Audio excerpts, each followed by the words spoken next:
Hello, everyone. Welcome. It is Thursday, December 2nd, 2021. I am Sally Blue Sister, and this is my turn to talk. Welcome, Shy Lady. Wow, you're on time today. OJ, welcome back. How are you, my friend? Welcome. This should be an interesting show today. This whole week has been weird in terms of shows, but we are going to get started. And I am glad you are doing great, OJ. Hold on one second. I want to check something here. And let's see. Okay, so Frankie, welcome. Welcome to you, my friend, and welcome AGC. DHERZB. Welcome. All right. And Shy Lady says, welcome back to OJ. All right, guys. So today we're going to talk about arranged marriages. This came up a couple of weeks ago. I forgot what we were talking about, but um, uh, Shy Lady made a comment that she was leaning towards arranged marriages. So I thought I would do a show on it. So here's the show. So, do parents always know what's best? Would you want your parents to arrange a marriage for you? Do most arranged marriages work? Who benefits? And what are the pros and cons? Now, the definition of an arranged marriage is a marriage planned and agreed to by the families or guardians of the bride and groom who have little or no say in the matter themselves. And just looking up a couple of statistics, and this is coming from 2020, in terms of do how successful are they? And I correct myself, it's from 2012, so it's about 9.5 years old. 53% of marriages are arranged worldwide, and the divorce rate is about 6.3%. So that was interesting to me. Welcome, Feisty One, and welcome. You told me your name before, and I can't remember how to pronounce it. I'm sorry. Is it Sir Robbie? Is that correct? Am I pronouncing your name correctly? I don't like to mess up people's names. And Crazy Lady, welcome back, and I hope you are doing okay. I was worried about you yesterday, so I hope everything is okay. All right. So for me personally, I do not know anyone who has ever had an arranged marriage. I don't know anyone personally. I have heard of them. Oh, thank you. Thank you, sir. Let me say it again. Sir Robbie. Okay. So, and Crazy Lady, I am good I'm happy to hear that you are okay. Hello, Caps. Welcome. I'm going to open it up in just a bit. So, again, I don't know anyone who has been a party to an arranged marriage, but I do hear of them. And Sarabi says that she is okay. And I don't know if I would want to be a party to one. I don't know if I would want my parents to choose my mate for me. I mean, I oh, okay, yes, to arrange a marriage. Okay. Um, I want to choose my own mate, my own spouse, whatever. Uh yes, I guess you can grow to love this person, but shouldn't you kind of love the person first, whatever? And I don't know if I would want to choose, a wife for my son. um Again, everyone has different tastes, whatever, and I would be concerned that my son would be going into a marriage that may not make him happy. And then again, he may not be happy at the beginning, but he may be happy, further into the marriage. Or you could be happy at the beginning of the marriage, and what if things, you're not so happy towards the end. So so I would like to know what you guys think. So I'm going to open it up. And as always, this has been a weird week for my show this week. We've had a lot of people come on saying a lot of different things, whatever. And all I ask is that if you're on, I will give everyone a chance to talk. Please do not interrupt someone else while they are talking, because it's not fair to them. And if you want to talk to someone else on the show, please do it in the chat. So, Crazy Lady says, I just couldn't talk very well yesterday. Okay, that is fine, but I was worried about you, Crazy Lady. So, all right, so I'm going to send out some invites. And again, if everyone can just be respectful to everyone else when they are speaking, if you want to talk. And hold on, let me. And I'm interested to know what Sarabi and what OJ have to say. And where's Stick Pop off? Okay, he is not here. Okay, so how are you? Thank you for coming on. Thank you so much. And I'm very new to this, so like this is my first time ever. And one more time, I logged on to your show, and it was quite interesting. And all I wanted to say that it's a great topic, very contemporary as well. My son is 23, and I keep telling him to find him a girlfriend, or find himself a girlfriend, but he doesn't. So it looks like that I will have to arrange a marriage for him, maybe sooner or later. And I myself have been in an arranged marriage. So how I take it is, arranged is, it's when a family, when two people decide to get married, it's not only marriage of themselves but marriage of families. So um and also, when parents arrange, they look out for the all the factors that are equivalent, or that are uh, you know uh, I'm not finding the right word, but they are, that will help a marriage go well in future. And so once that is taken care of, then the boy and the girl meet, and it happened in our case as well. So my mother went and met the family. She liked the family, and then they decided to meet me. And when we met, then it was not like I couldn't have said no if I didn't like him, or he couldn't have said no if he didn't like me. But we met for a couple hours, and then we thought that, yes, we are compatible, and let's give it a try. And then we decided, and then that's how it progressed. So the girl and boy do have the opportunity to meet, and it's not entirely on the parents. So we do not date for that long in an arranged marriage, but if people want, they can do so too in current times. In our times, it was kind of difficult, or it was not that much possible for us 26 years back. But yeah, now it is possible. So even if parents arrange the marriage, the girl and boy still have the ability, or you know the last word to say no. So Robbie, do you think that is arranged marriages are more cultural to certain countries, and why do you think that is more so Uh, in certain countries as opposed to others? yeah, it is definitely cultural. I would definitely agree with you on that.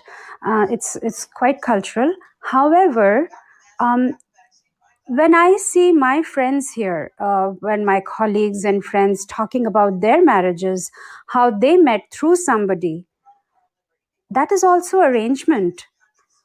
It's only that they decide to meet and date for uh, you know a certain period of time, and then they decide, okay, yes, we find each other compatible, and that's how we'll get married. In our culture, or in our case, that was not the case back then. But any kind of arrangement through somebody is also similar. So and I would say that even the jobs, not the job sites, but the marriage sites, like whatever they are, or even the dating sites, they are also arrangements. They are they are grounds for making the people meet, and that's what even arranged marriages are.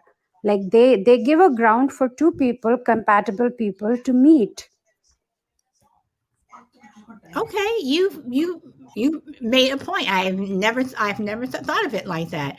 Okay, I'm gonna go to Crazy Lady. What do you want to say? Do you want to pick up on where Sarabi left off? Do you want to comment on what she says? And Sarabi, I'm going to mute you since someone else is coming on. I just had a couple of questions. Like way back a couple hundred years ago, arranged marriages were, the thing, whether it was for political alliances or wealth or whatever. Uh, does do they still do like the dowries with the arranged marriages and stuff? Just out of curiosity.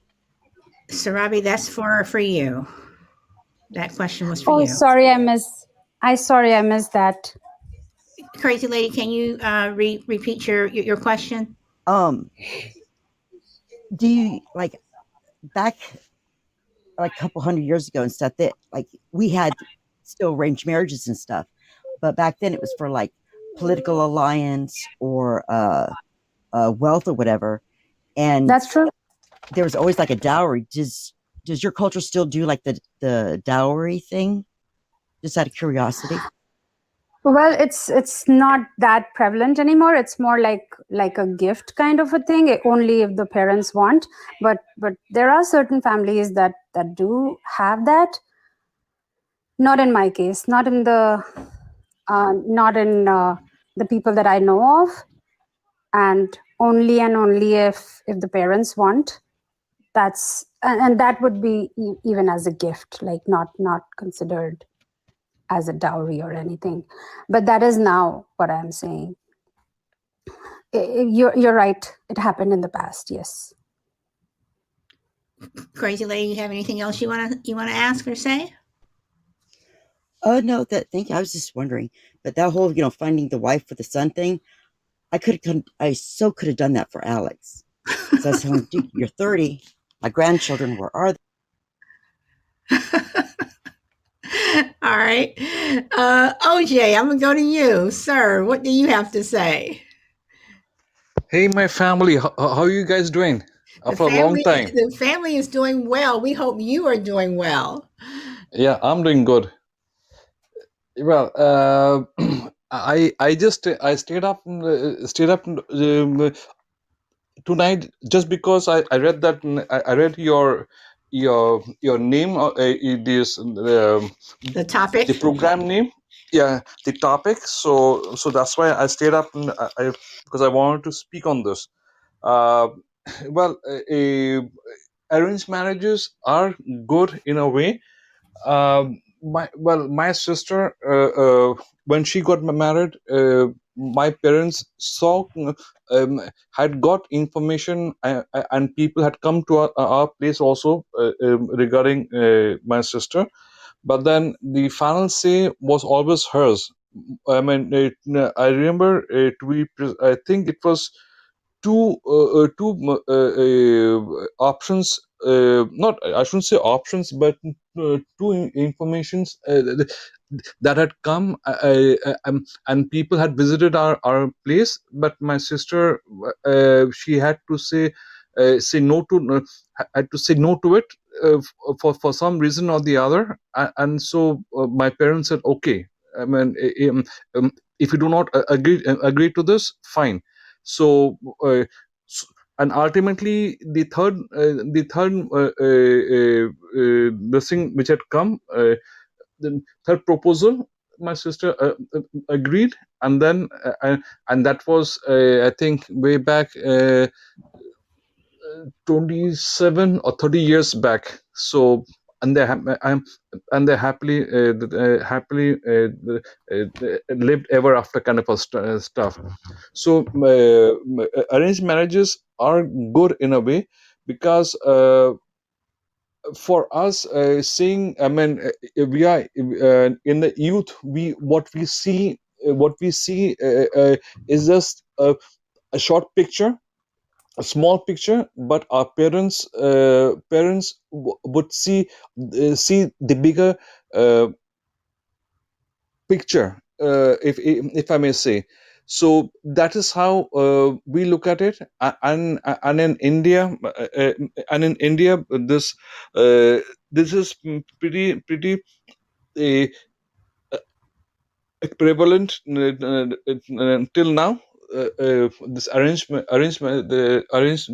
marriages, and it's a good thing.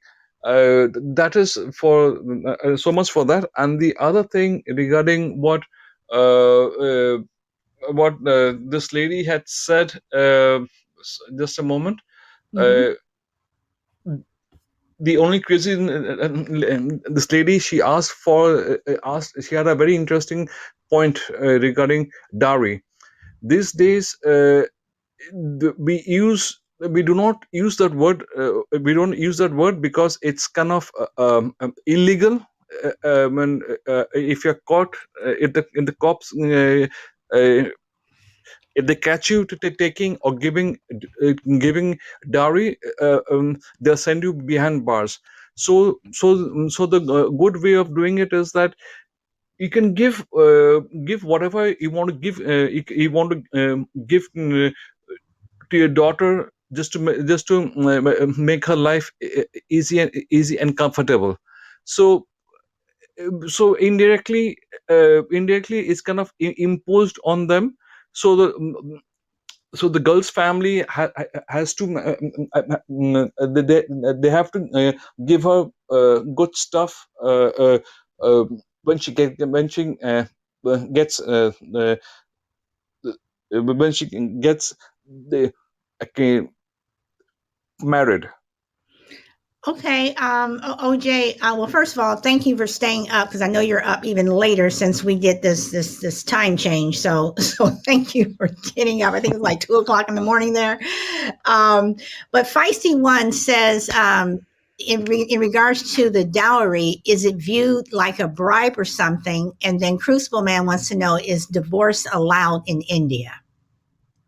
Yes, divorces are allowed are allowed in India, but then it's not that flashy thing, but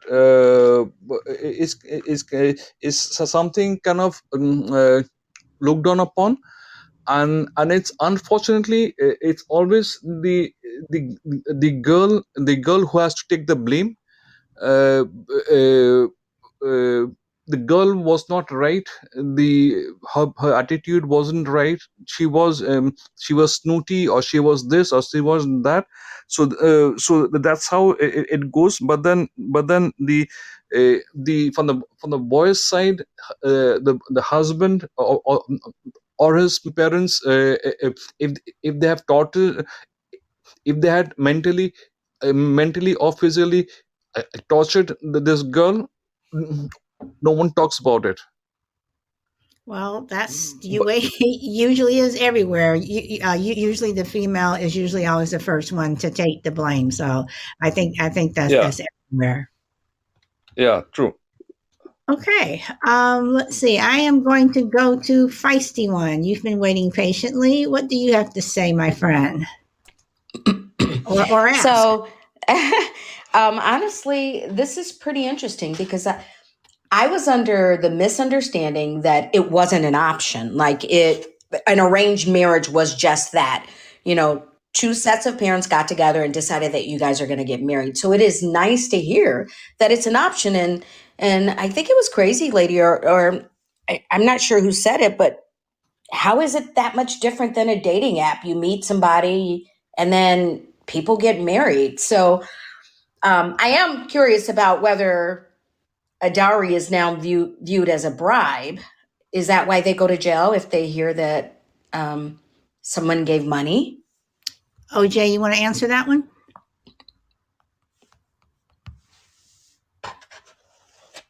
OJ, are you there? Yeah, I'm there. It's not a bribe. It's not a bribe. It's the other way around. The boys, the family, they demand a huge amount of stuff. So be it cash or in kind. And if I may deviate and tell you a short incident regarding one of my very close friends' sister. She was about to her marriage was fixed. It was arranged marriage, and it was fixed. And these people had printed out uh, the invitation cards and the stuff, and the jazz. uh, Unfortunately, the night before the wedding, the husband's side, husband's family, two people had come over to the come over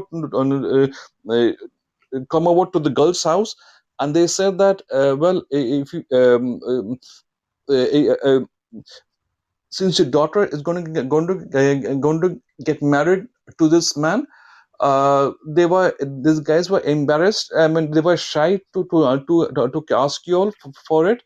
But it's, it's an open secret. So you need to give 15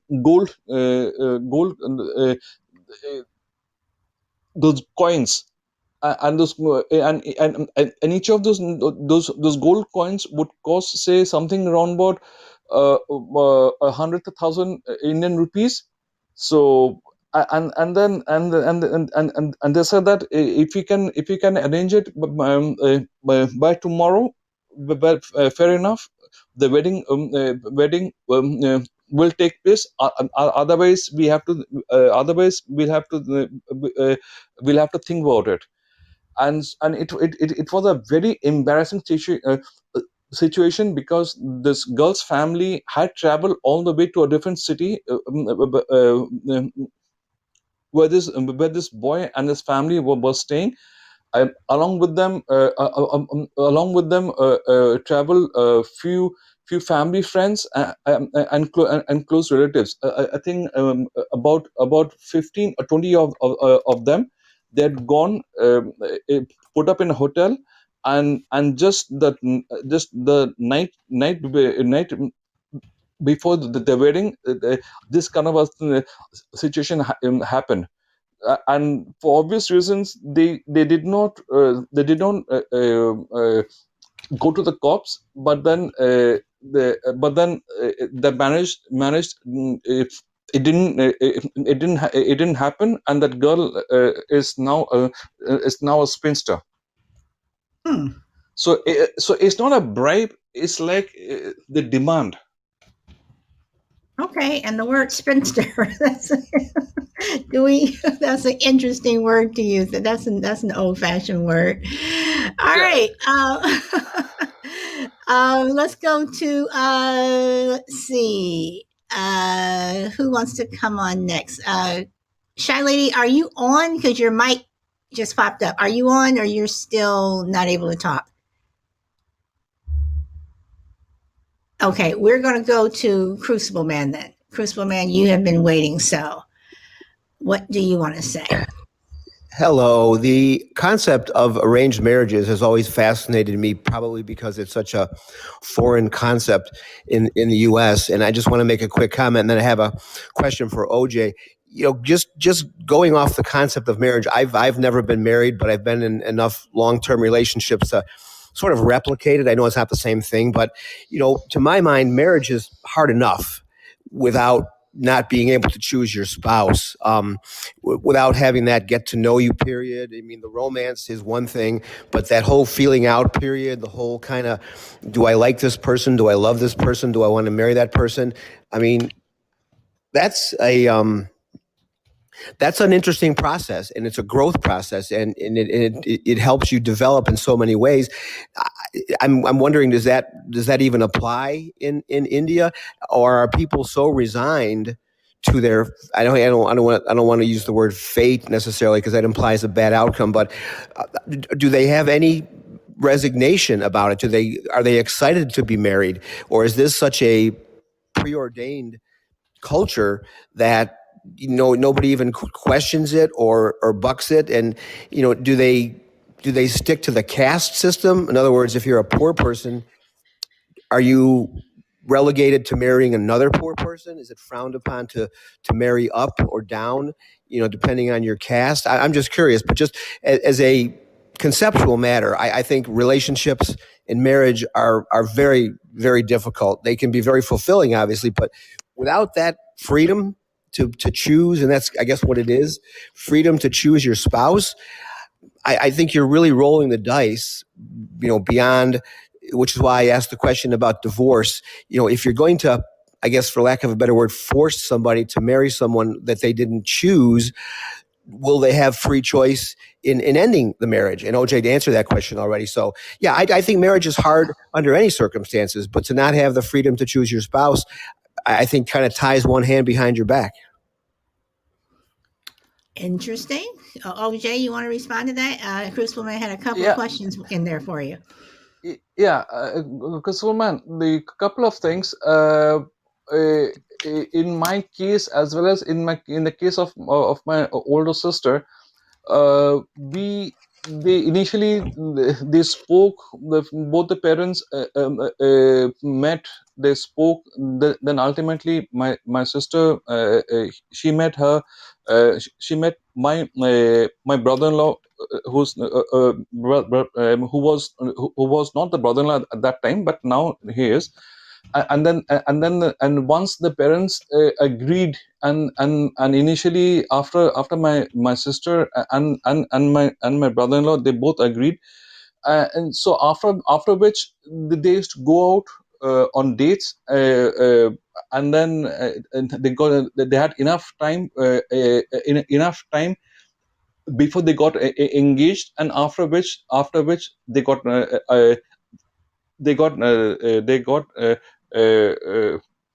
united. So that's it.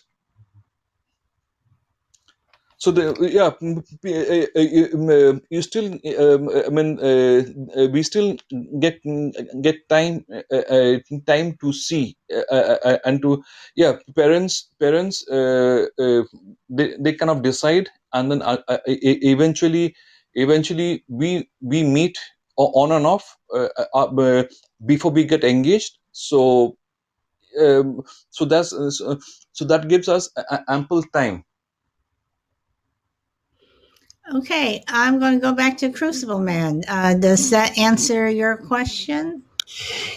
Yeah, it does. I guess I'm used to our customs and our culture here in the U.S., and people almost always universally look forward to getting married because it's the beginning, and there's plans and families to have and things like that. Given your lack of freedom to choose and everything, do people look forward to marriage in India? Is it a celebration the way it is here in the U.S., or is it more of a forced march kind of where I mean, I don't like choice of words there, but just curious.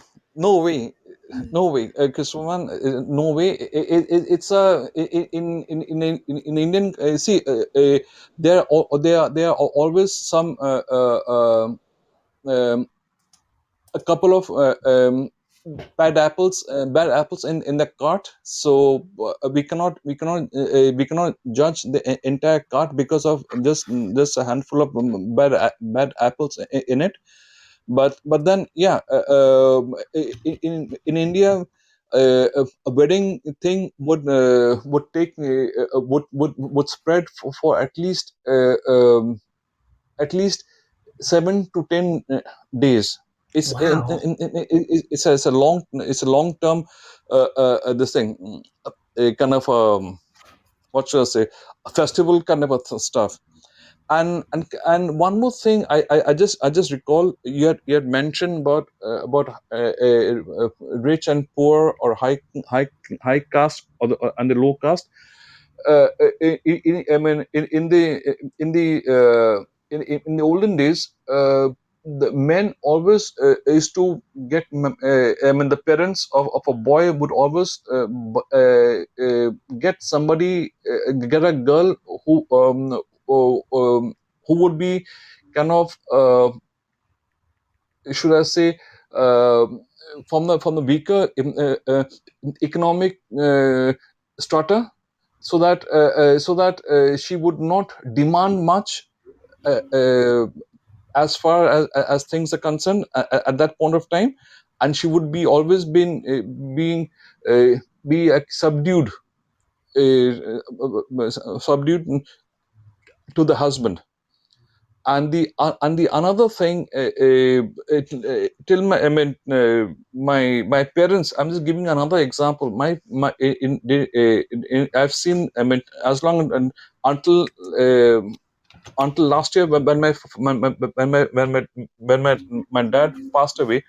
Till then, my mom never used to call my dad by his name. That was kind of a respect.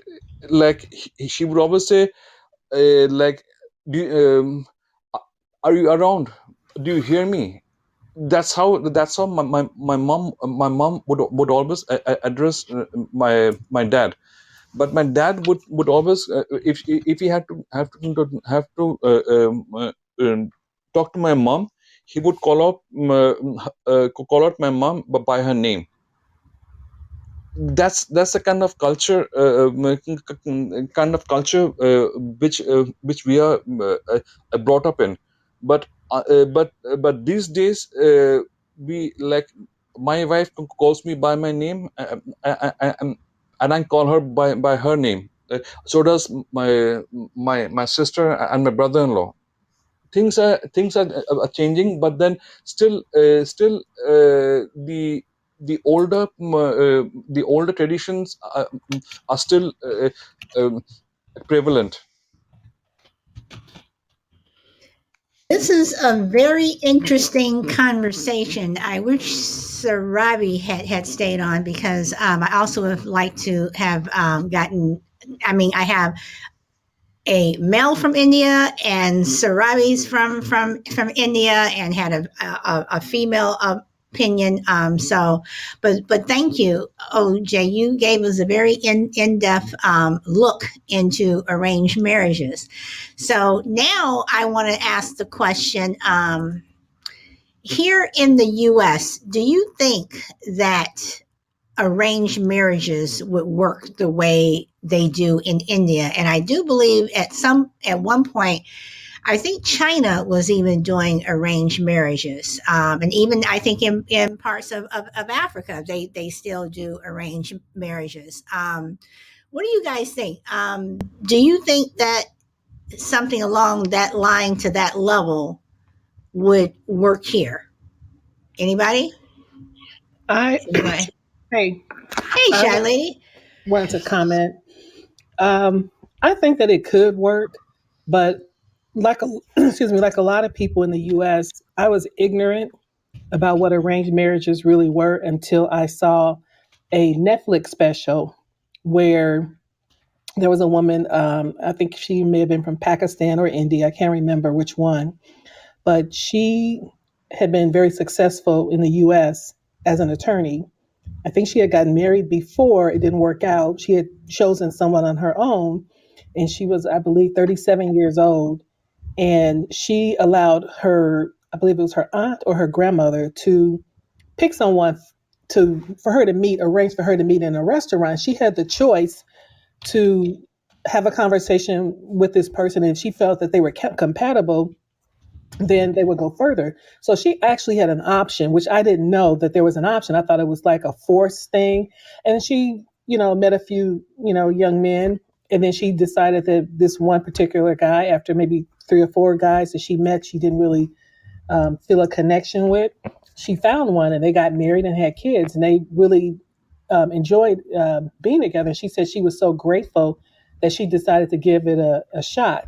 And I just want to say that even though I'm an American brought up here, I think that it is a good thing if you're a parent and you say you know someone through a mutual friend or someone you work with that maybe this may be your age that has a child that may be your own child's age, and you know this person from working with them, and you know what background they come from. If they said, "Oh yeah, I have a son that, he's a really good young man. He's got this going on or that going on." And if I felt that he was worthy of meeting my daughter, I would definitely make arrangements for her to meet him.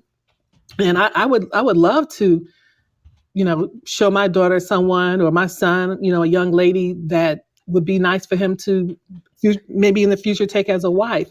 Unfortunately, though, we make a lot of bad choices in America as young people. I'm not young anymore, obviously, but in my younger days, I could have, gotten involved with someone and it didn't work out. But I think that parents are wiser, and it's important. I believe the Sarabi was saying that the family knew each other. Excuse me. I think it's important too that the families get along because, as you know, when you marry someone, you're marrying their family too. So I think is cool if people in America will kind of look more like maybe not so much an arrangement, but like maybe a meeting or something or introduction, something like that. Well, Charlene, you bring up a couple of points. So what's the difference? Like what Sarabi was saying, what's the difference? Is it an arranged marriage if you're introducing a friend, to someone, or a friend introduces you to someone at a party or something like that? I mean, if you're being introduced to someone, is that an arranged marriage, like Sarabi was saying? Or if you go on a dating app or whatever, is that arranged? Or is it just the fact that you're just introducing someone and they either hit it off or they don't? I Yeah, mean, I what's the think it's the difference? latter. I think it's the latter. I think it's more, in this day and age, maybe where she's from or whatever, it's more less that you're not forced. You have an option. You have a choice. Here, let me introduce you to this particular person, and you have a choice whether or not you want to pursue a relationship with them. So it's really not a difference. Okay, and you also made an interesting point when you say that you also marry the family. I mean, how important is the family uh, in a marriage? And meaning, if if if you married your husband and you did not like their family, um, would that prevent you from getting married, or would you still, marry your husband, but you just, grit your teeth every time, the sister-in-law comes over, every time the mother-in-law comes over, you just grit your teeth for the next 25 years? If I was younger, if there was someone in the family that I knew I had to be around, I probably would have walked away. Seriously, but when you're young like that, you just really don't know. But But I, when you're I would, older, yeah, but I caution my daughter, and she understands, and my sons, I caution them to, when they're out there dating, I let them know, hey, if you get involved with somebody, make sure you know what kind of family they come from because you'll be marrying their family. So I send cautionary words to them. okay, all right. Does anybody want to say anything to what Shiley says? I'm gonna go to Feisty One. You haven't had the mic for a while, so do you want to say anything? Sure. Honestly, I agree with Shy Lady. You don't you marry a family in that yes, that person can decide they don't want to associate with the person's family, but that's where the values are coming from. And so I I believe you should get to know that family. Because what you're trying to gauge is whether they have similar values, and that sort of sheds a little bit of light on whether that marriage is going to be successful or not, just between the two. Because what you're trying to determine is if they are, will they have similar values? Because at the point, especially if you're talking about from an American perspective, oh, people jump into marriage because the grass is green and the sky is blue and they're also in love. And then when they're living under the same roof with somebody day in and day out, they start discovering things that they didn't know before getting married, and making it, and then they begin to make a determination about whether they can live with that person the rest of their lives, or whether they can tolerate a certain behavior or a certain practice or a certain belief. And so, very much like Shy Lady, I caution my kids. I tell them, be careful, be mindful. These are things you want to look for. You want to make sure that you're equally yoked, that you have similar beliefs. And I agree with her. And honestly, when you talk about arranged marriages, we're saying arranged marriages, but when I listen to OJ and then I listened to the young lady before OJ, it really does sound like they're given the opportunity to meet and get to know each other, and they get to say no if they feel it's not a workable thing. Now, the only other question I have, and maybe OJ can answer this, and that is, if the girl says no, is she viewed negatively by everyone? Because is it truly her ability to say no and walk away and not be viewed differently by the family, by her own family? All right. OJ, we have another question for you. You wanna answer that one? Yes. 51, you're absolutely right. For my sister, I'm giving you absolutely from the horse's mouth, if I may say. My sister, she had got proposals from three families, and my sister politely declined to two of them, and the third one she didn't. She agreed, and and they got married. So and my parents were supportive enough to agree and respect my sister's opinion. Okay. All right. So this is a question that Frankie has, and I'm going to put this out to anyone. She says, "What if the family sucks, but you like your partner?"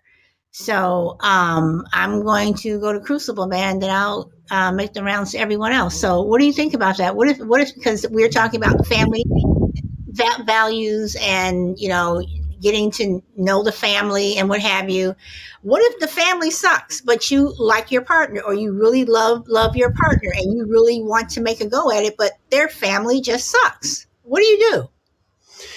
Well, your original question, when you said, would it work in the United States? I'm going to answer that real quick. Well, considering we have a divorce rate somewhere around the 50% range here, it certainly couldn't be any worse outcome than what we have now. But we love our freedom so much in this country and our independence. I think we would chafe under a system where we didn't have free choice or freedom to choose. We're just such a freedom loving country, and I want to get into a political thing, but we love our independence. So I think culturally it would be a really, really tough sell. But Shy Lady makes a really good point. Even though I have not been married, everybody I know is married, and I know that family dynamic is so important. So to answer the other question, I would have to think long and hard if I really cared for my partner and I really thought, she was the one, but the family really sucked, and not just, they're not my favorite people, I wouldn't want to go to a ball game with them kind of thing, but they're just not nice people, or they don't like you for some reason, and you can see that this is not a fixable situation. 25 years is a long time to grit your teeth. I mean, it's really asking a lot. So yeah, when you're in the throes of love and you're at the beginning of relationships, I know how that feels. I know how you can be disconnected from reality, and you make rationalizations that later on, may not hold up on a day-to-day basis. But that's a tough one. The family is so important, and particularly if the woman or the man, whoever it is is really close to their family and family is really important to them, and they don't see what you see. Sometimes if you're kind of simpatico, he doesn't like his own family and you don't like his own family, there's a bonding thing that can take place over that. But if you're in separate camps, one of you really loves your family, doesn't see the flaws, and you can't stand them, I would have to say that's probably a deal breaker in my world. Okay. All right. I'm gonna make the round to Shy Lady. What you have an answer for that?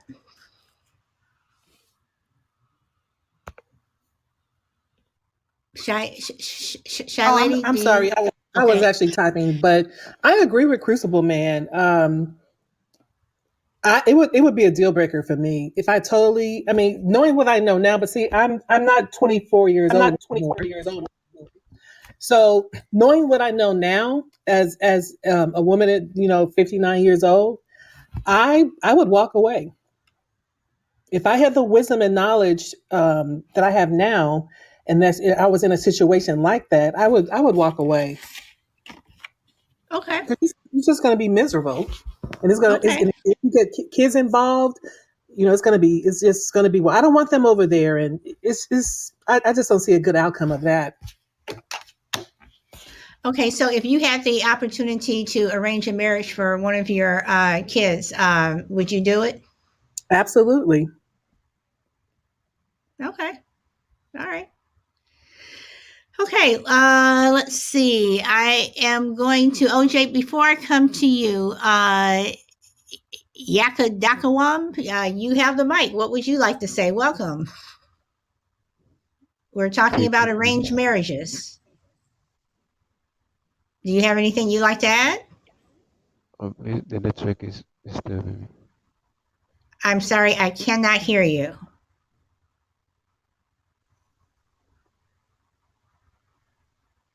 Okay, I cannot hear you. So I'm going to go to OJ. You have the mic. Do you Yeah. want to? Can you just come back to? Can you just repeat the question, please? I Well, think I. no. Basically, I'm going on what Frankie has said. What if what if the family sucks, but you really like or love your partner? What do you do? Yeah. Okay. Yeah. I think I replied to the question. To know. Anyways, that's the reason why in India the parents kind of look into the other see the other the other pair of this couple or parents, and to find out their family background, and the type of people that they are, before thinking of having their son or the daughter uh, uh, uh, get married off. So 50% of the work is done through them, through our parents, and the rest 50 depends upon us, as to which way um, we take it forward. Okay, all right. All of you all have given interesting answers. So now, I would like to know, in terms of family, in terms of your family, being important, and you're marrying the person's family. I'm going to digress here a moment. I think you're marrying the person and the family comes second. That your relationship with that person is more important than the relationship with the family. Um, and if you're in a situation where you're not getting along with one family member, I think you can still have a marry that person. You're just going to have to manage how you deal with uh family members. So my question is it more important when it comes to family members that the parents like your potential partner as opposed to your siblings? So if your parents both like the person that you wanted to marry or the person you chose, but you had a brother or sister who was like, nope, this person, they're this, they're that, and every time they, you brought that person, your partner around, it was the evil eye, whatever. Is it important for your siblings to like the person that you're going to marry on the same level that your parents do? So that's my question. I'm going to start with feisty one on this one. So it's interesting that you're going to start with me. I come from a really large family. And that's why I'm starting with you, because I know you come from a large family. With a ton of different personalities. And you're walking away again. Can't hear you. Can you hear me now? Yes. Okay. With a ton of different personalities. So my answer to that is I think it's more important that the parents like the significant other more so than the siblings, because I think from an engagement perspective, it is more likely that the parents will be more actively involved because of children and them being grandparents potentially. I get that the siblings will play the aunt and uncle role, but in many instances, they're going off and doing their lives with their significant others and children. So from my perspective, I think it's more important that the parents like the potential spouse.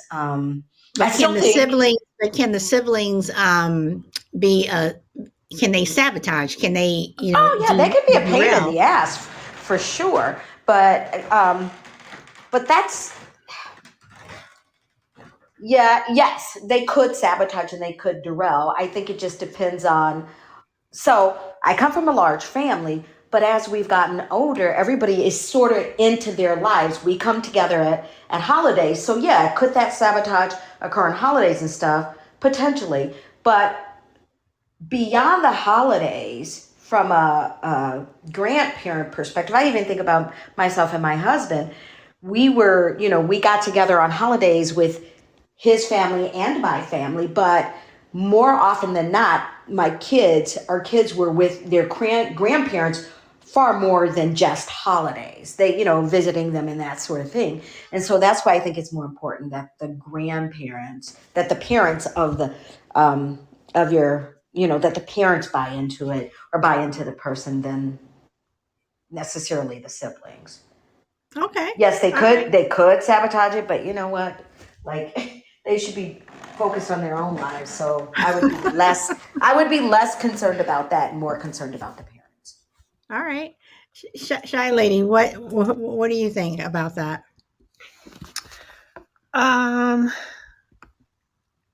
It was the question. I'm sorry, because I stepped away for a minute. It was a question about if the siblings were trying to sabotage the relationship, would you still be involved? Was that the question? No. The question was, how important is it for your siblings to like your potential partner as opposed to your parents?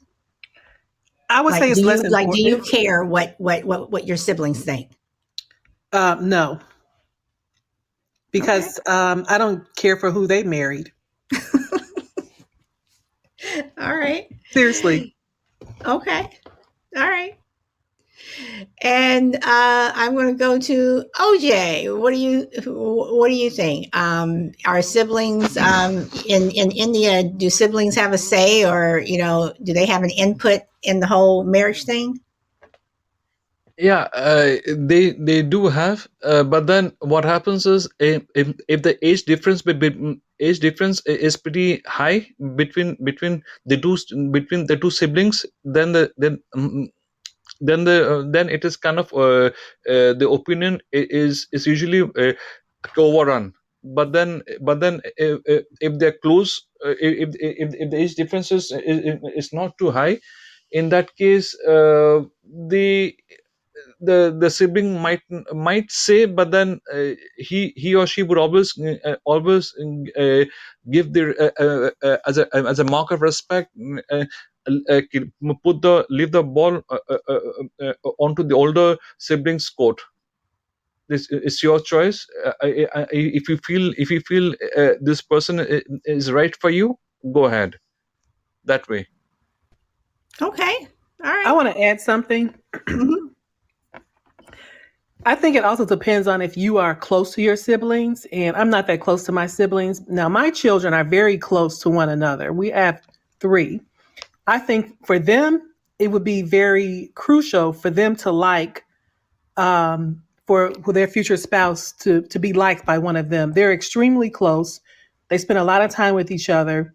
And even now, they're young. They care about who their brother and their sister date. It means a lot to them.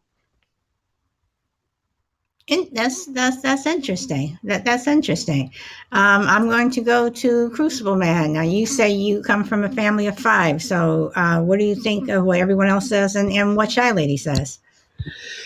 I agree with Feisty when I agree with the Shy Lady also, but I think I'm very close with all my siblings, and what they think matters because I think they're smart people. I think they are quality people. I don't just say that because they're my siblings. They're solid people, and I think they would have good insights, and I would value their opinion. But on some level, um, whether it's subconsciously or consciously, we always want to please our parents. Even as adults, we want to please our parents. We want them to be happy. We want them to be pleased with our choices. So I agree with what Feisty once said. Your interaction is going to be probably more with the parents, particularly the mother, probably than it would be for the siblings. So yeah, the siblings matter just because I value good people. I value their opinion. Would I let them veto my plans? No, no, but I would be much more concerned if my mother or father, took a very negative view towards the person I was marrying because, like I said, you want to make your parents happy even as adults. So that would be a tough one to be married when my mother or father was, strongly disapproving, just because the level of interaction is higher between your in-laws than it is probably with your siblings, except for maybe holidays. All right. So, Crucible Man just opened up a question or a lane or whatever for my next question. So, would you give up your relationship with the person who you thought was just the person of your dreams, that you guys got along so well, you want to marry this person? Would you give up this person just because your parents did not like them or that they did not get along? Would you give up that relationship? And I'm going to start with OJ on this one. Would you give up a relationship just because, if your parents did not like them, but you guys got along so well, and this was the person of your dreams? Well, for me, it's this is a kind of a one of a kind of a situation. Usually, our parents would first talk. I mean, both the pairs of parents would first talk, find out, and only then, once they kind of uh, satisfied,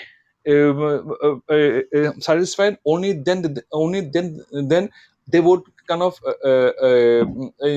pass on the information to us, to the children. And then we would, in turn, whenever we would meet officially, and for the engagement, after that we would date. So it's very rare they keep we decide, amongst the arranged marriages, like parents do not like, and yet we like our spouses, and so it's a sticky situation. But then this thing doesn't happen. Okay. All right. I'm going to circle around the feisty one, but first I'm going to read some of the things in the chat. And Frankie, thank you very much for your 2 pod beans. Uh, Yakawam says sometimes the siblings aren't so wrong. Rarely do they know things about the partners we don't see. Sometimes those afar see better. Frankie says, nope. I'm assuming you're referring to would you give up your relationship?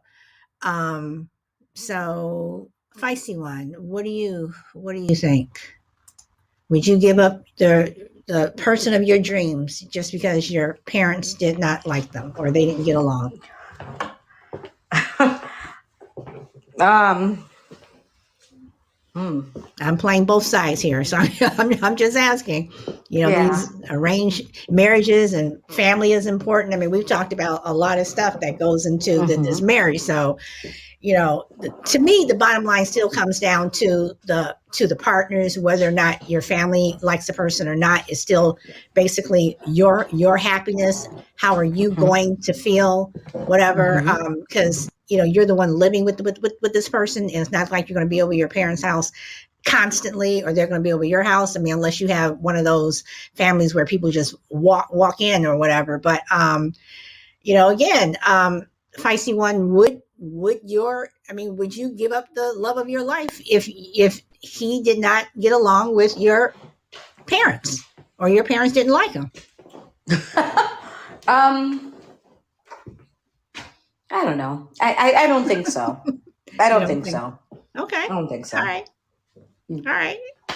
And shy lady, I'm going to ask you. I have actually, when I was younger and dating, I had young men come to the house that my father didn't like and didn't approve of, and I didn't pursue a relationship with them because one thing about my father, he had very good discernment about people. He was pretty good at it, and most of the people that came into my life that he told me not to be involved with, he was right. So was he in? So I take it he was right about this young man that was coming over that you saw. I mean, did you ever ask your dad why he didn't like him, or? Oh no, he told me. He told me why that particular person was not right for me. He would observe and he saw things and he would point those things out and say, you know, you don't need to be bothered with him. He's not about this or that. And And I was listened to he him because right? he was a pretty good person with discernment. He was Okay. pretty good at it. So that's why I took his word on it. Okay. And Crucible Man, what about you? I actually, many years ago, started dating a woman, and we were probably a couple months into it, and I was crazy about this woman. I thought for sure we were going to get married, you know, for the first 2 months. You know, what do you know? But I really, you know, thought I was over the moon with this woman, and she was she lived in another city. And she came to Chicago to visit, and I introduced her to my mother. We went out to see her at her house, and I thought we had a really nice time. And afterwards, a couple days later, we were talking, and my mother's usually much more, you know, discreet about saying these kinds of things, but I don't remember exactly what her issue was, but she didn't like her. And she came right out and told me she didn't like her. And it wasn't like she hated her or anything, but she didn't really care for her. And it was so at odds with how I felt about this woman. There was no middle ground with me. I was over the top with this woman. And I didn't break up with her. We dated for a few years. Obviously, I'm not with her now, but I started to look at her differently after my mother said that, with a little bit more of a critical eye, which was probably not fair to her because I started to look at her through the lens of my mother, which, like I said, I can't remember exactly what her issues were with her, but it was something with her personality, or she thought she was insincere, or I don't know exactly, but I didn't break up with her, but I started to look at her in a different way that may have led to us breaking up a couple of years later. I don't know for sure, but to answer your question, I did let it affect the relationship. I didn't break up, but I believed I started to look at things differently as a result of what my mother said about her. Can I just add one thing? I really want to, speaking to something Crucible Man said, I think that's sort of a telling sign though. So if my parents were just adamant against someone, I would, you know, I may stay with them, but I would start looking at them probably with a more critical eye, just because I'd want to know what it is they're seeing that I'm not. Okay, but to that, I ask, is that fair? Meaning, if my son brings someone over and I'm sitting there and, like Crucible Man says, had a nice visit, whatever, and you're thinking that everything's cool. And then a couple of days later, I tell my son, I don't like her, I would want to know why. What is it about this particular person that you don't like when you say her personality and she's not sincere? What do you mean? If she sees a dog on the street, is she going to pretend to like it and then kick it when you walk away? I mean, what do you mean? Because when you plant things in people's heads, it does start to mess with them. And we see that happen all the time. You say something to someone and people start to, well, yeah, maybe. And then you start to find the problems, the problems that may not even be there, but you start to find things. Now, some of them may come out to be true, but some of them may not be true, and you let someone walk away. So, how fair is that to the other party? My answer to that is they would be looking at you probably with an equally critical eye. I don't think there's anything wrong with reassessing, like reevaluating what you're reassessing. There's nothing wrong with reassessing, but if I'm your mother and you bring your young man over to visit, whatever, and you're thinking that the visit is going well, and then I say, if I see one, I don't like him because he's sitting here and I think that he was just blowing smoke up my butt, whatever. And are you going to then go back to your young man and start, looking at every time he's around me that you're going to say, okay, I see what my mother says. Okay, yeah, I mean, you start to find things that may not be there. They could be there, but at the same time, they may not. But I think you're oversimplifying the reaction. So I think if somebody just said, I don't like them, no, like you don't just part ways with somebody because somebody says, I don't like them. When I think of a parent intervening in that regard, it isn't as simple as I don't like them. I think there is something there. There's, they're going to give you a bit more substantive information as to why they don't like that person, not just I don't like them. Because okay, you have a point. Okay. Oh, and thank you for the pod bean. Okay. Let's see.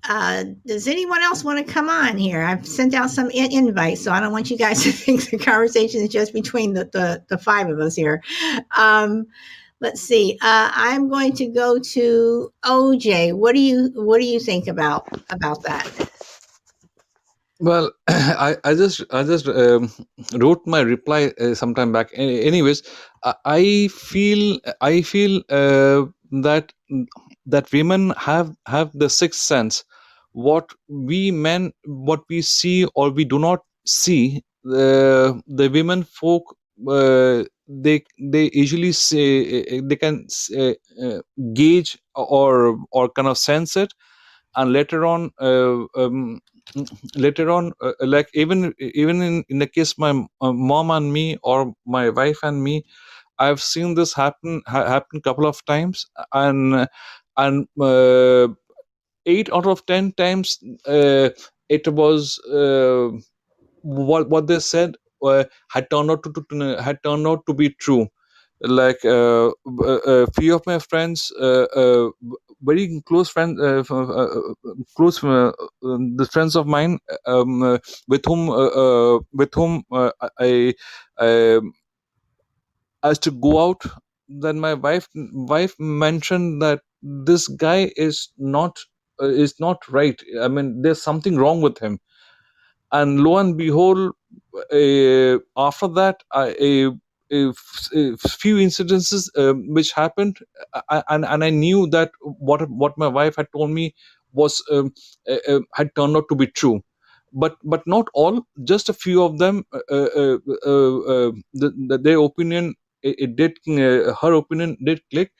And otherwise also I've seen, like, generally it is, I've heard a lot of people saying this, that women have the sixth sense, we men, we have five senses, but the women have the sixth sense. So if the mother is saying something is regarding the young man stepping into their house, then it has to be true. Not has to be, but you can always take a test drive and find out for yourself, and 99.9% of the cases will have to be true. Turns out to be true, rather. Okay. All right. You make a fair point there. Shy Lady, do you want to say something before we start to wrap up? I think it was good perspective, especially from OJ, his perspective from his country, and I think it's a great topic. And I was going to say that I recall, just make it real quick because we're about to wrap up. When my older son was dating, he brought a girl over that his sister, who's a little bit older, didn't care for. And he continued to date the girl in spite of her not caring for her. And the reason why is because they went to church together, and she knew the girl more than I did. I didn't know anything really about her. I would see her coming and going, but come to find out later on, because he tried to pursue a relationship with her a couple of years before, as an adult, like 2021, and I never liked her parents much either, because I remember meeting them, but everything his sister said about this girl was true. She really wasn't a nice person. So we found that out later. But like I said earlier, the siblings, if they're close, then what they say can matter. But it wasn't until later my son admitted to his sister, "You were right. I didn't know at the time. I just couldn't see it, but you were right." Okay. All right. So I'm going to throw this out here only because it's literally just popped in my mind from what Shy Lady said. So you guys don't start laughing at me, but this literally just popped in my mind, and I do want to wrap up, but I do want everyone's opinion on this. And Feisty One, I know you're probably going to start laughing. Would you guys date someone who was a convicted felon? And would you bring them? And if you like them, would you bring them around your family, and would you tell them? I'm going to start with Crucible Man. Ooh, that's a tough one. Probably not. I don't think I would, regardless of whether I would tell my family or not. Is I would have problems, dating somebody with a criminal record. Now, obviously, it would depend on what the record was and things like that. It was not murder or rape or anything like that. Let's say they robbed a store or something, and they did. And I'm just throwing this number out here just for the conversation. They did at least 5 years or less. Yeah, that's probably a deal breaker, because it does get to character, it gets to trust, it gets to possible repeat offenders. I just saw Shy Lady type in drunk driving. That's a little different. I might be willing to bend my rules a little bit on that if it's a drunk driving thing. And all felonies are not created equal, but I would have a hard time, because there's so many people in the world to choose from that don't have that baggage. That would probably be a hurdle I couldn't get over. I mean, it's hard to find the right person, but the bar needs to be a little higher than that, I think. Okay.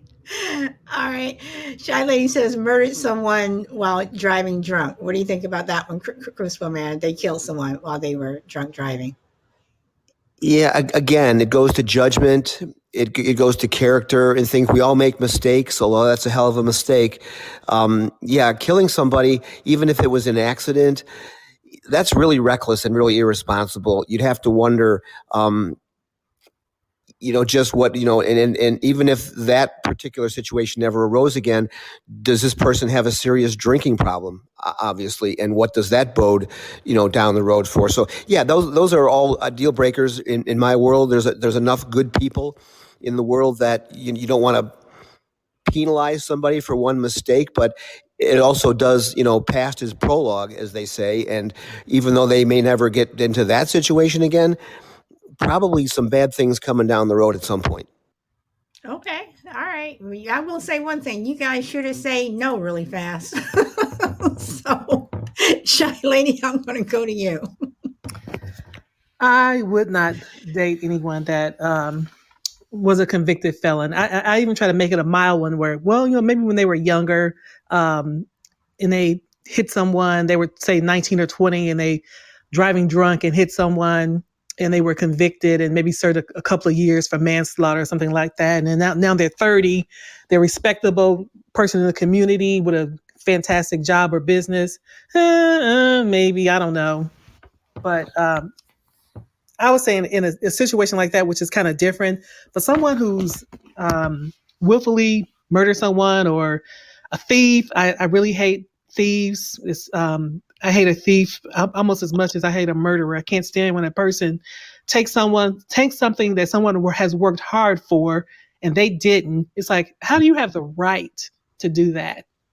That's one of my pet peeves about people. I cannot stand a thief. Okay. All right. And Feisty One, what do you have to say? No, I not knowingly. Like, so you presumably You guys should have said no really fast.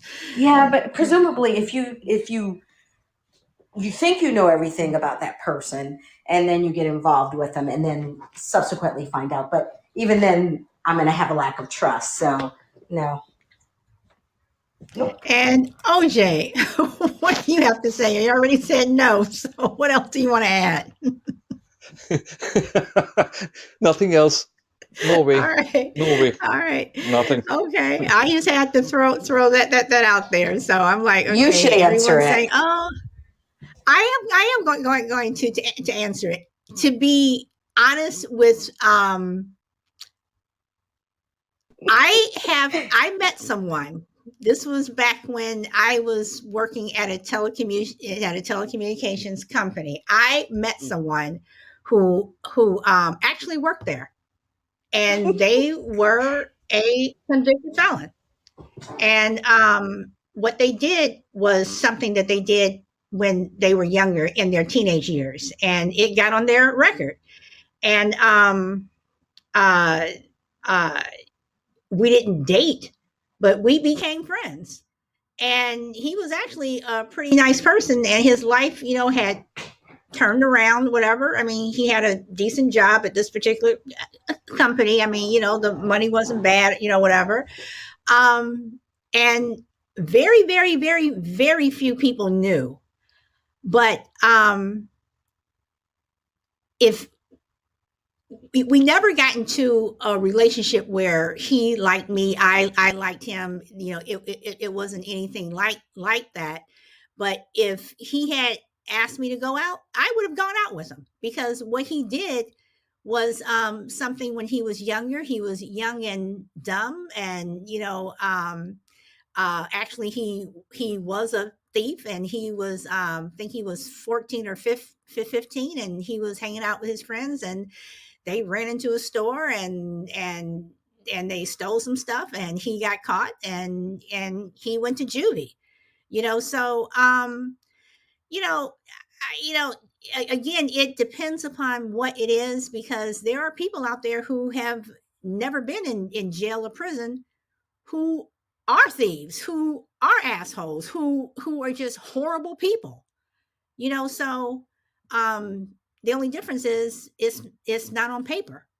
So would I, want to date or marry someone who was who murdered someone, or who was driving with while drunk, and they killed someone? No. But if it's something like that, I'm willing to let it pass, because like I said, I think there are people out there that are horrible people, and we just don't know, or we do know, and we give those people a pass. So does that answer your question, Feisty One? It does, because Yeah, what I was going to ask is, did the person steal because they were hungry? Because to me, I get that. Like that wouldn't be a hard no for me. If somebody was And hungry and they and stole that's something. another thing too. Being a thief is a bad thing. But if you're stealing because you're hungry, so how many Hungry. people Yep. today are like stealing or stealing things or stealing food or stealing stuff because they're trying to get money to get food? You know, I mean, what do you do? I mean, so I can't give a hard no. I can't give a hard no because there's always a reason for letting something pass. And like I said, there are a lot of people out there who are doing things that they should not be doing, but we just don't know, and we look at them as, oh, you look at some of these pastors and what have you, some of these people who have churches and what have you. I mean, I think some of those people are thieves, so you know just because they went to jail and got caught. So I think that, I don't think that that's something that you can give a hard no on. So here I was saying that we're going to wrap it up, and I kept talking. So does anyone want to give a rebuttal or any last words before we do actually wrap it up? And let's see. I would be feisty. One says I would be friendly, but no date. So there's no redemption. Shiley says interesting. And you know what? And I'm going to throw it back to people who have children. Okay, so if one of your children got into a situation where, again, they didn't murder anyone, they didn't rob a bank or anything like that, but they went to jail, they went to prison, and maybe it was for petty theft, or whatever you consider petty theft, and they wanted to, and you saw them trying to, date this girl, or date this boy, but they're being rebuffed because, well, I don't want to date you, you're a felon. What would you do? I mean, how would you want your child to be treated? So I have a point to make, if you don't mind. I'm sorry to no, interrupt. go ahead. Um, my daughter was actually dating a young man who worked in the pharmaceutical business, very successful young man. I never met him, but she went out with him a few times, and she was considering dating him. They had been on a few dates, and she found out that he likes to drink a lot, and she found out that he got arrested for drunk driving, and she didn't want to have anything else to do with him. She was like, okay, there was always these things adding up. Whenever they would go out, he was always drinking all these shots, and just every time they would go out, he was always just getting drunk. And then that when she found out he actually was arrested for drunk driving, she was kind of like, well, that's the last straw. I don't have anything else to do with him. But he was very successful.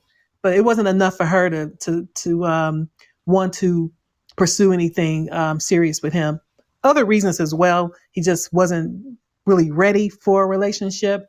But those things about him, the drinking and being arrested for drunk driving, was definitely something that was a stain on him, so to speak. Well, I mean, and again, when you're talking about a, DUI or something, if every time, you're with someone, like, like you said, they're taking shots, and then you find out that, they've been arrested for drunk driving. I mean, that right there is telling you that you can get in the car with that person one day, and you're in an accident, or they can kill someone else. For that, no. But for other things that, that are forgivable, again, I say, what if it were one of your kids who ended up being the one that was rejected? How would you feel, and how would you deal with it if it was something that was, petty? So I know we went from arranged marriages to talking about families and everything, but I mean, I just, want to know. I mean, would you guys change your mind, or is it still a hard no? Is everybody still saying no? Okay. All right. So, Revolutionary Bro, we are about to wrap it up, dude. You are like an hour and a half late. So, so, but thank you for coming on. All right. So I am going to wrap it up. And Crucible Man, did you want to say something? You were blinking there.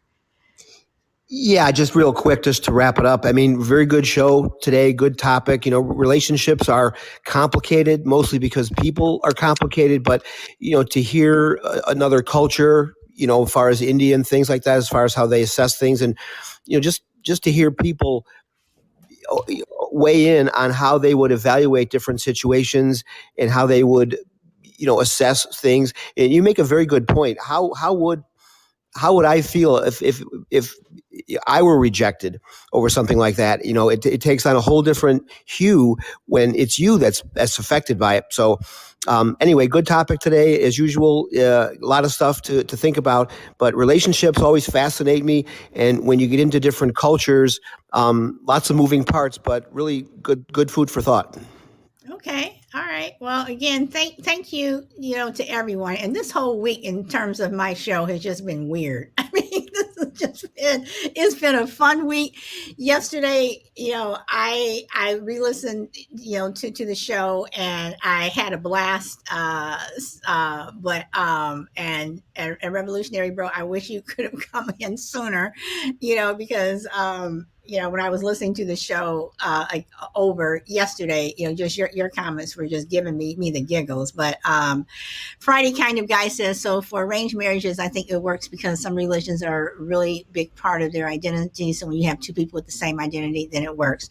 Okay, that's basically what everyone was saying. So once again, guys, thank you so much. Again, the show doesn't work without you guys. Today is Thursday, which is my Friday, and I will not be back until Monday. So again, thank you. Always speak your truth. I'm Salad Blue Sister. This is my turn to talk, and I'll see you on Monday. Bye. You guys sure to say no really fast about that convicted felon thing. And OJ, thank you so much. You have a good weekend. And go back to bed if you're able to. I appreciate you getting up and coming onto the show. Feisty One, I will see you later. And Shy Lady also. Boy,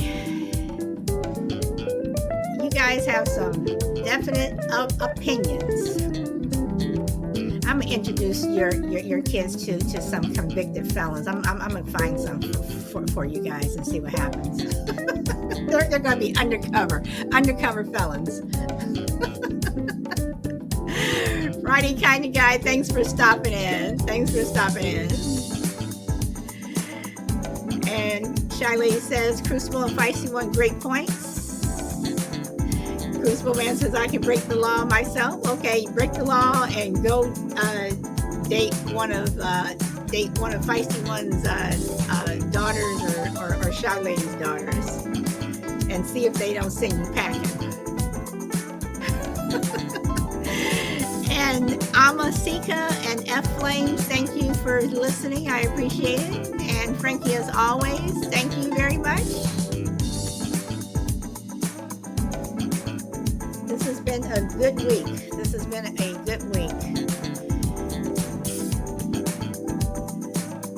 I can't believe I missed this. It was a good show. The entire week was good. So, but I'll have some good topics for next week. So you guys take it easy. Enjoy the rest of your day. Have a good weekend, and I'll see y'all later. Bye.